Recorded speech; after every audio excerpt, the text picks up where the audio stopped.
I decided to get down to the quayside as camp as I bloody well could.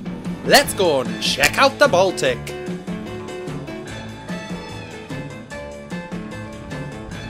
Here I am, stood in front of the famous Baltic Art Museum down by the quayside.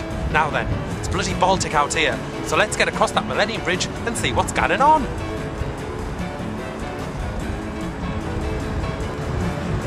Well folks, here I am on the other side of the Tyne River, in Gateshead. Smell like fresh air, folks. Terence, have you dropped one? Jesus, that's awful. Well, the common misconception that most people make is that the Baltic Art Museum is in Newcastle, when folks, in fact, it is in Gateshead. That's right. But unfortunately, we were unable to take our big fancy equipment inside to the Baltic Museum because they are so uptight. So if you want to see what's inside this museum, why don't you come down for free any time of the year and see what's going on. Here I am, stood in front of Newcastle's Tyne Bridge, one of its most famous icons.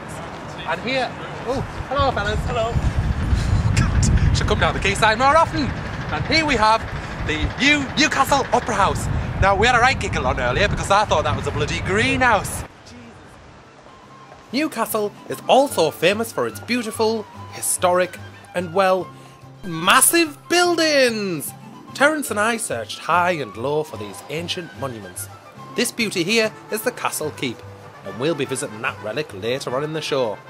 Now, if you get peckish or thirsty whilst you're out, why not stop for lunch at one of these exotic and erotic fancy bars or restaurants? Folks, there's so much to choose from, you really are spoilt for choice. The Life Centre was opened by those Geordie scoundrels Ant Deck. It's home to science, bars, food and drink, and big gay men. Check this one out. Why not stop here at Twist and have a lovely quiet drink? They've just built all this new veranda, which to be honest is just beautiful. Now, I don't know if you know this, but Twist is situated next to Baron and Baroness, and these two places are the Newcastle's hottest gay bars. I think I'll stay here a bit longer. Terence, get the drinks in. I bet you like cocking your arse, you twat. After my visit to the gay bars, I had to nip back to the hotel to have a cold shower. Shame I was on my own. Well folks, after walking around town all day, I'm sweating like a blind puff in a sausage factory. So I'm going to get changed into something more relaxing. Phew! Well folks, it's going to get dark soon, but there's still enough time to have a look around St James's Football Ground and Leazes Park. Come on folks, let's have a gander.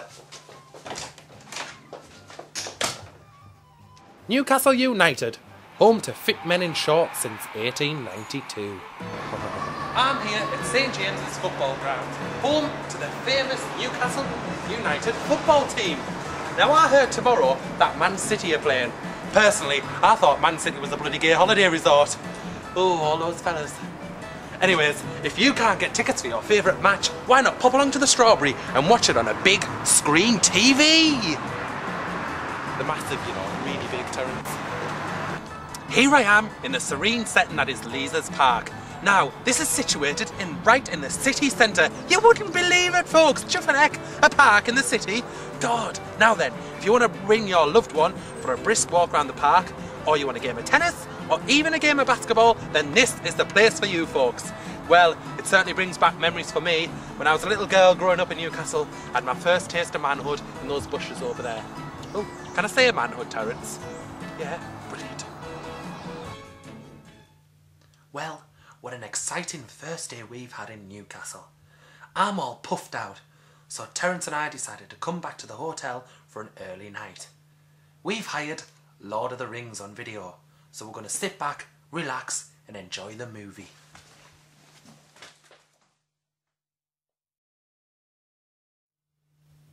Well, I was thoroughly disappointed with that video Lord of the Rings.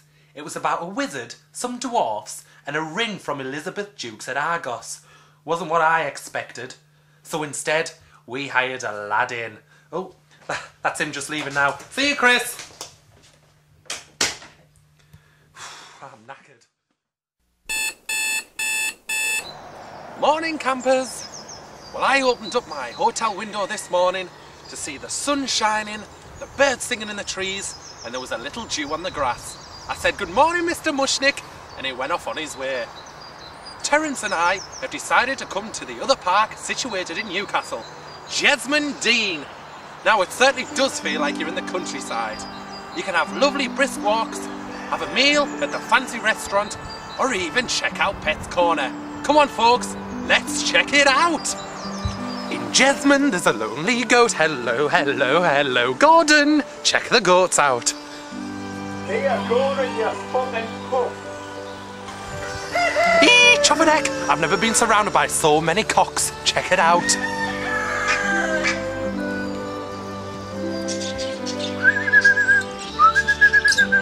Look at that. Bloody Gordon Doolittle. Gordon do fuck all, I'm on holiday. Come on. Jesmond Dean is an absolute treasure. You can enjoy lovely walks by the river, through the woods, or even sunbathe in the park. But do be warned though, folks, you get a lot of those dirty students down there smoking their wacky backy. Legend has it that if you take a brisk walk through Jesmond Dean, then you could find your soul. Well, folks, I've certainly found my soul. $4.99 at the Fisherman's Lodge. Come on, Terence, I'm starving. Let's get some scran. Wowzers, what a lovely place. No, folks, I'm not talking about the fish in the restaurant. I'm talking about Jesmond Dean itself. That's right, I'm stuffed full of culture today, but perhaps I've got room for some dessert at the spooky, haunted castle keep. Come on, folks, let's get scared.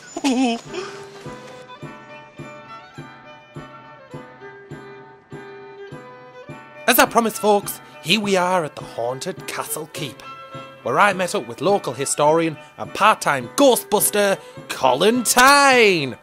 He gave me a brief history lesson about the castle keep. So, Colin, what is it about this spooky, haunted castle keep that draws all the tourists to it every summer? Well, Gordon, it really is fantastic. It's the only place around Europe that you can actually see ghosts in the daytime. Ghosts in the daytime? I've never heard the like, Colin. Well, do you think there's much chance of us catching some action today? Absolutely, Gordon. Oh, brilliant. Let's go and have a look. I'm dead excited.